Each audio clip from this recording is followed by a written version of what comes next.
Hi friends, வணக்கம். So நம்ம பார்க்க போற கோயில் வந்து பழுவேட்டரையர் கட்டிய கோவில். பழுவேட்டரையர் அப்படின்னா யாரு? கல்கியின் கைவண்ணத்துல பொன்னியின் செல்வன் அந்த நாவல்ல பழுவேட்டரையர் அவருக்கு வந்து முக்கிய கதாபாத்திரம் வந்து கல்கி வந்து கொடுத்திருப்பாரு. பொன்னியின் செல்வன் அந்த நூல்ல சுந்தர சோழர் ஆட்சி காலத்தில் பழுவூர் சகோதரர்கள் இருவர் செல்வாக்கு மிகுந்தவராக இருந்தார்கள். காலாந்தக கண்டகர் வந்து சின்ன பழுவேட்டரையர், கண்டன் அமுதனார் பெரிய பழுவேட்டரையர். பெரிய பழுவேட்டரையர் வந்து 24 யுத்தங்களில் பங்கு பெற்று 64 விழுப்புண்கள் பெற்ற வீரராகும். நந்தினி என்னும் இளம் பெண்ணை திருமணம் செய்து அவள் காதலுக்காக உருவதாக கதாபாத்திரம் உருவாக்கப்பட்டுள்ளது. பொன்னியின் செல்வன் வந்து வரலாற்று புதினம், அதாவது கல்கி எழுதிய புகழ்பெற்ற வரலாற்றில் உள்ள பல உண்மை கதாபாத்திரங்களையும் சில கற்பனை கதாபாத்திரங்களையும் வைத்து கற்பனையாக உருவாக்கிய தமிழ் புதினமாக உள்ளது பொன்னியின் செல்வன். சோ நீங்க பாக்குற கோயில் வந்து பழுவூரார் கட்டிய இரட்டை கோவில். கீழையூர் சோழ மன்னர்களின் சிற்றரசர்களாகிய பழுவேட்டரையர்களின் தலைநகர் பழுவூரின் ஒரு பகுதியாகும். இங்குள்ள அவனி கந்தர்ப ஈஸ்வர கிருக வளாகத்தில் 2 கோவில்கள் உள்ளன. வடபுறத்தில் உள்ள கோவில் வடவாயில் ஸ்ரீ கோவில், அதாவது சோழிச்சரம் என்றும், தென்புறத்தில் உள்ள கோவில் தென்வாயில் ஸ்ரீ கோவில் அகதீஸ்வரம் என்றும் கல்வெட்டுகள் குறிப்பிடுகின்றன. பழுவேட்டரையர் சிற்ற அரசர்களில் குமரகண்டன் மற்றும் குமர மரவன் காலத்தில் இக்கோவில் கட்டப்பட்டுள்ளன. இந்த இரட்டை கோவில் வந்து கிபி 2ஆம் நூற்றாண்டில் கட்டப்பட்டது. இந்த கோவில் வந்து முதற்கால சோழர் கட்டிடக்கலைக்கு எடுத்துக்காட்டாக விளங்குகிறது. நான் வந்து இந்த கோயிலுக்கு கொஞ்சம் தொலைவில் இருந்து வந்ததுனால நான் 1 மணிக்கு இந்த கோயிலுக்கு வந்தேன். அதனால சரியான வெயில்,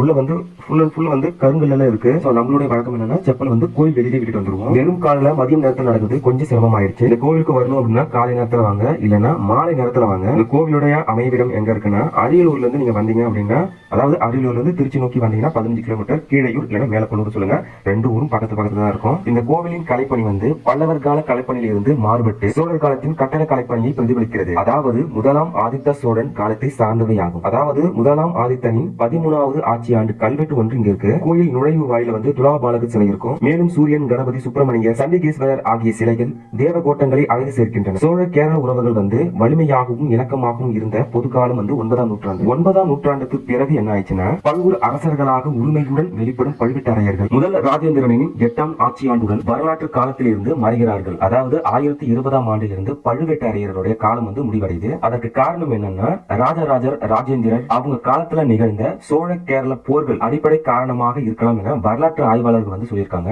ஏறத்தாழ 139 ஆண்டுகள் பழுவூரை வளப்படுத்திய பழுவேட்டரையர் மரபு திடீரென முடிவுக்கு வந்தாலும் கால வெள்ளத்தில் நீந்தி அது வரலாற்றில் ஒளிந்து கொண்டுதான் இருக்கிறது. அதற்கு ஒரு சாட்சியாக இந்த இரட்டை கோவிலை சொல்லலாம். அடுத்ததா பொன்னியின் செல்வனும் மக்கள் பார்வையில் உள்ளவரை பழுவேட்டரையர்கள் நிலைத்து நிற்பார்கள். நீங்க பாக்குற இடம் வந்து கல்வரை சுவற்றில் இருக்க நின்ற வண்ணம் உள்ள சிவன்.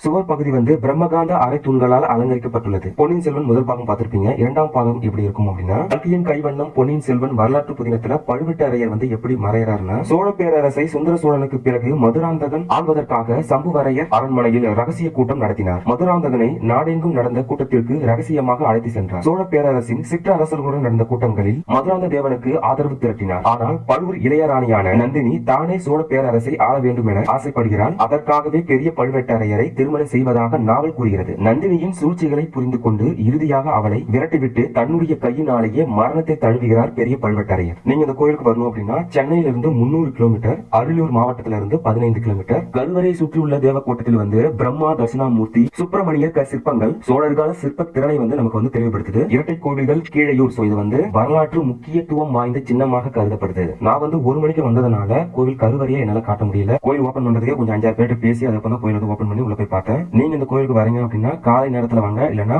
மாலை நேரத்துல வாங்க. இந்த கோயில் வந்து சோழர் காலத்தில் வாழ்ந்த பழுவேட்டரையரால் கட்டப்பட்ட இரட்டை கோவில். இக்காலத்து வரலாற்று சின்னமாக கருதப்படும் கோயிலை வந்து குடும்பத்தோட வந்து பாருங்க. அடுத்த ஒரு நல்ல வீடியோ சந்திப்போம். Thank you so much for watching.